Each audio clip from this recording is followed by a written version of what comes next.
berjalan dalam firman-Mu, hatiku siap.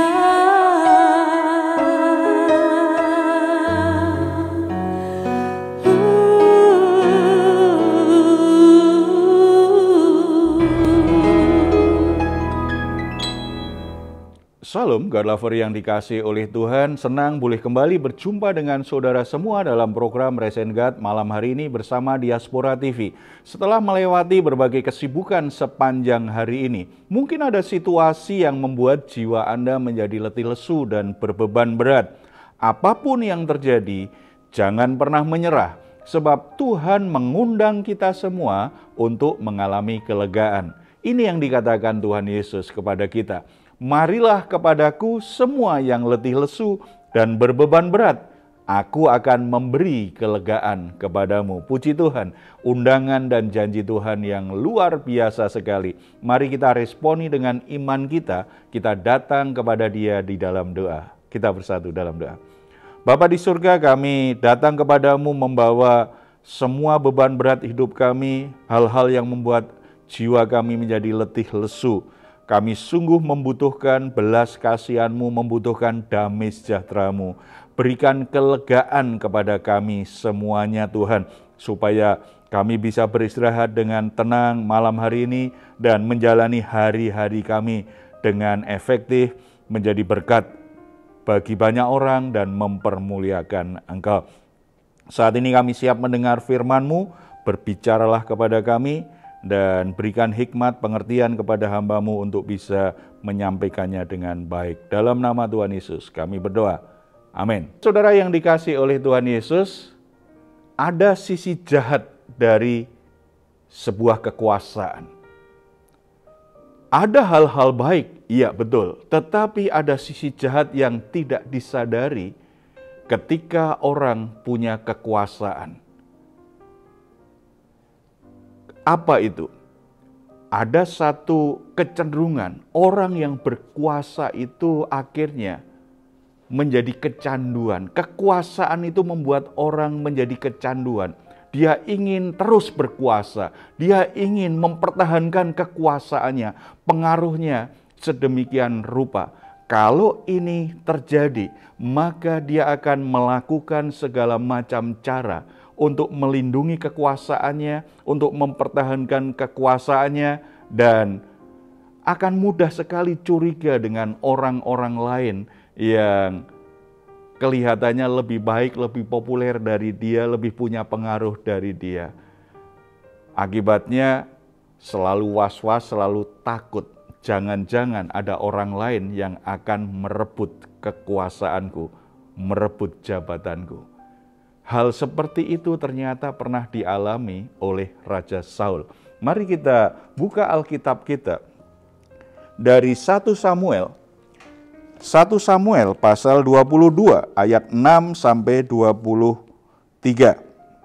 Ada beberapa hal kita bisa pelajari di sini.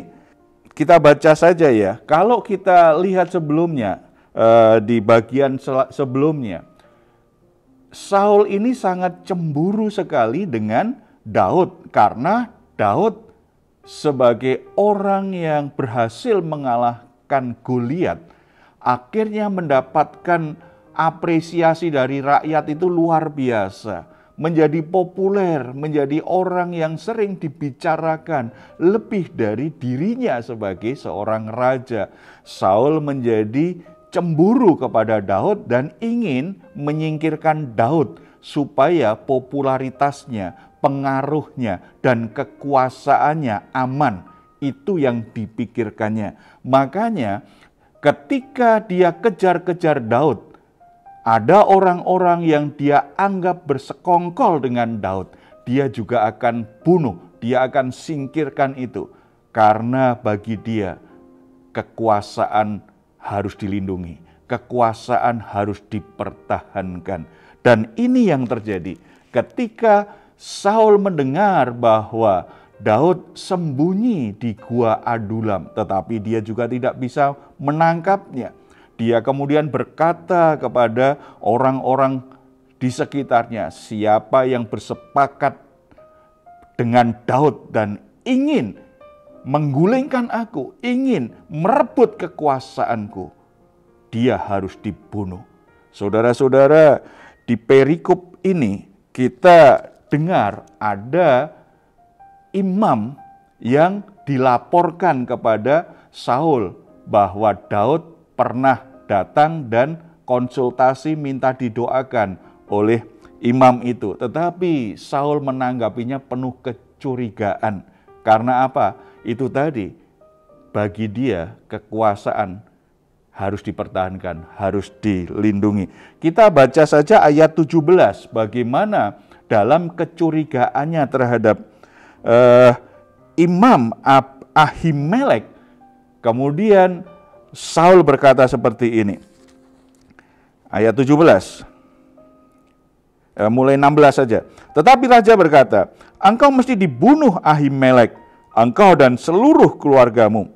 17. Lalu raja memerintahkan kepada bentara yang berdiri dekatnya, majulah dan bunuhlah para imam Tuhan itu sebab mereka membantu Daud.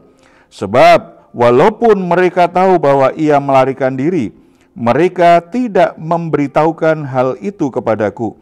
Tetapi para pegawai raja tidak mau mengangkat tangannya untuk memarang imam-imam Tuhan. 18. Lalu berkatalah raja kepada Doeg, majulah engkau dan paranglah para imam itu. Maka majulah Doeg orang Edom itu lalu memarang para imam itu. Ia membunuh pada hari itu 85 orang yang memakai baju efod dari kain lenan. Saudara-saudara yang dikasihi Tuhan, begitu kejam dan teganya Raja Saul membunuh Imam Ahimelek dan orang-orang yang melayani dia di hari yang sama. Karena apa? Ada ketakutan mereka akan bersekongkol dengan Daud dan akhirnya merebut kekuasaannya. Ini sisi jahat dari kekuasaan. Keinginan mempertahankan dan melindungi kekuasaannya. Segala macam cara dipakai, bahkan hal-hal yang melanggar hukum, hal-hal yang jahat, hal-hal yang bisa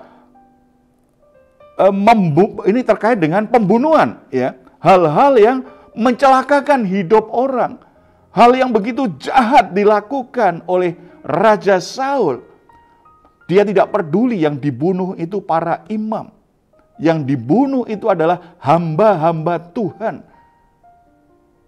Karena dia takut para imam ini bersepakat dengan Daud dan akhirnya dia kehilangan tahtanya, kekuasaannya. Saudara-saudara, bersyukur kalau Tuhan memberi kita jabatan. Bersyukur kalau Tuhan memberi kita posisi strategis, posisi yang sangat baik.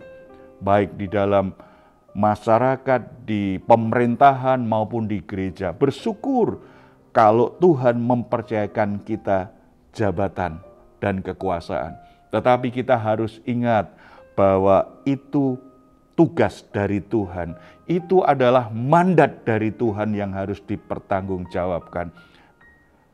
Kita tidak boleh melihat dengan cara yang salah dan kita kecanduan dengan kekuasaan itu dan melakukan yang jahat sebagaimana Raja Saul.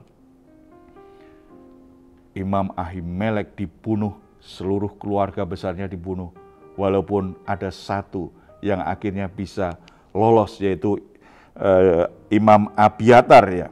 Itu ayat 20. Tetapi seorang anak Ahimelek bin Ahitub namanya Abiatar luput, ia melarikan diri menjadi pengikut Daud.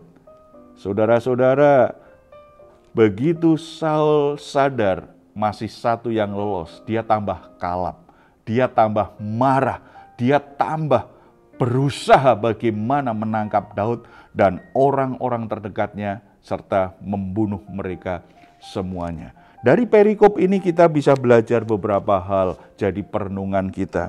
Yang pertama, kekuasaan itu bukan pusat hidup kita. Bagi Saul kekuasaannya pusat hidupnya.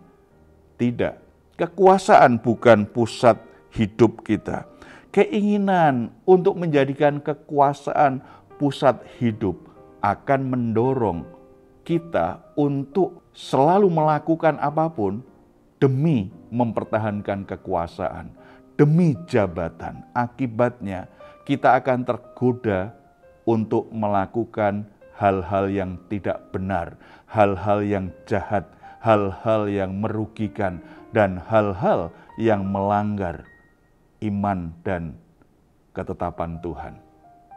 Yang kedua, diri kita bukanlah pusat hidup kita. Bagi Saul, dirinya lah pusat hidup itu. Dirinya yang punya kekuasaan itulah pusat hidupnya. Makanya semua orang itu harus berpusat pada dia. Dan dia coba menjaga ini dengan kekuasaannya. Ketika dia melihat ada orang lain ternyata kok lebih baik dari dia, kok lebih berhasil dari dia, kok lebih populer dari dia, kok lebih diberkati dari dia, kok lebih berpengaruh dari dia, muncul yang namanya kecemburuan, muncul yang namanya kecurigaan, prasangka, ada ketakutan yang membuat Saul akhirnya berusaha untuk melindungi kekuasaannya. Saudara-saudara, hidup kita tidak boleh berpusat pada diri kita sendiri. Walaupun kita punya jabatan tinggi, walaupun kita punya status sosial yang tinggi, pusat hidup kita bukanlah diri kita. Pusat hidup kita bukanlah jabatan dan kekuasaan kita. Tetapi yang menjadi pusat hidup kita adalah pribadi Tuhan yang menciptakan kita, yang punya rancangan atas hidup kita dan masa depan kita. Yang menjadi pusat hidup kita adalah kebenaran Tuhan. Saul lupa bahwa dia menjadi raja bukan karena dia berprestasi, bukan karena dia lebih hebat dari orang lain, bukan karena orang lain tidak ada yang sebaik dirinya. Bukan. Saul menjadi raja karena anugerah Tuhan, karena kasih karunia Tuhan diberikan kepada dia. Karena Tuhan dalam kedaulatannya memberi kasih karunia dan memilih dia, menetapkan dia menjadi raja pertama bagi umat Israel. Sepenuhnya karena kasih karunia Tuhan. Sayangnya ketika Raja Saul sudah bertahta sekian lama, dia berpikir karena dia memang hebat, dia memang pantas, karena memang dia lebih baik dari orang lain, dia coba melindungi kekuasaannya dengan cara-cara yang buruk dan jahat. Tidak. Kalau kita menjadikan pribadi Tuhan Yesus Kristus pusat hidup kita, firman Tuhan pusat semua sikap, cara berpikir dan perilaku kita, maka kita akan memakai kekuasaan, memberi pengaruh kerajaan Allah bagi orang-orang di sekitar kita. Kita akan memakai kekuasaan untuk menjadi berkat bagi orang-orang di sekitar kita. Kita akan jadikan kekuasaan itu menjadi media bagi kita untuk bisa mempermuliakan nama Tuhan. Kalau toh ada orang lain yang lebih baik dari kita, kita tidak khawatir. Kalau ada orang lain lebih cemerlang dari kita, kita tidak takut karena kita tahu ini kasih karunia Tuhan. Kalau ternyata ada orang yang lebih baik dariku dan dia dipercaya Tuhan untuk menggantikanku, itu sesuatu yang baik juga. Tuhan pasti punya rencana yang lain bagiku. Kasih karunia Tuhan tidak pernah berubah. Ini hanya jabatan yang harus dipertanggungjawabkan, tidak harus dipertahankan mati-matian dengan cara-cara yang jahat. Kekuasaan harus dipertahankan, itu sikap yang salah. Tetapi kekuasaan harus dipertanggungjawabkan, itu yang benar. Dipertanggungjawabkan kepada Tuhan yang terutama. Mari kita bersatu dalam doa. Bapa di surga, kami ucap syukur karena dalam kedaulatanmu Tuhanlah yang menetapkan setiap orang dalam posisi-posisi tertentu, jabatan-jabatan tertentu. Kami bersyukur kalau di antara kami Tuhan percayakan dengan jabatan yang baik, yang strategis, di perusahaan, di pemerintahan, atau di gereja. Kami bersyukur kalau Tuhan mempercayakan kami dengan jabatan di mana di situ ada kekuasaan, di situ ada kewenangan. Berikan kami hati yang selalu menyadari itu adalah anugerah Tuhan, supaya kami tidak menjadi kecanduan dengan kekuasaan dan melakukan hal yang jahat demi mempertahankan kekuasaan. Tetapi kami menggunakan kekuasaan itu sebagai alat yang Tuhan percayakan untuk menjadi terang, untuk menjadi garam, untuk menjadi berkat bagi banyak orang. Roh Kudus kiranya memimpin dan menerangi pikiran dan hati kami, supaya kami mengambil keputusan dan melakukan sesuatu sesuai jabatan kami dengan cara-cara yang benar, di mana nilai-nilai kerajaan Allah boleh dinyatakan, kasih karunia Tuhan boleh dialirkan, dan lewat itu nama Tuhan bisa kami permuliakan. Hamba-Mu berdoa untuk anak-anak-Mu yang dipercaya dengan jabatan-jabatan strategis di pemerintahan maupun di perusahaannya. Roh Kudus terus memimpin, menyertai, supaya mereka bisa melakukan pekerjaannya dengan efektif, produktif. Biarlah nama Tuhan dipermuliakan. Mereka bisa menjaga hatinya supaya tidak kecanduan dengan jabatan, dengan kekuasaannya. Mereka tidak tergoda lakukan yang jahat demi mempertahankan jabatannya. Tetapi semuanya bisa dipertanggungjawabkan di hadapan-Mu dan mendatangkan kemuliaan bagi nama Tuhan. Terima kasih Bapa. Dalam nama Tuhan Yesus kami berdoa. Amin. Jika saat ini saudara atau keluarga sedang mengalami pergumulan dan membutuhkan dukungan doa, di layar saudara ada nomor telepon yang bisa Anda hubungi. Tim doa kami akan mendoakan saudara. Silahkan jika saudara ingin memberikan komentar di ruang komentar di channel Diaspora TV. Baik saudara, sebelum kita berpisah, mari kita perkatakan bersama-sama dengan penuh pengharapan dengan iman kita. Mazmur 4 ayat 8-9. Engkau telah memberikan sukacita kepadaku lebih banyak daripada mereka ketika mereka kelimpahan gandum dan anggur.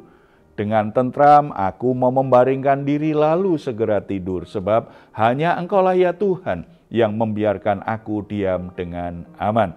Puji Tuhan, selamat beristirahat. Doa saya senantiasa untuk saudara semua, kiranya malam hari ini saudara mengalami rest in God. Tuhan Yesus memberkati kita semuanya. Salam.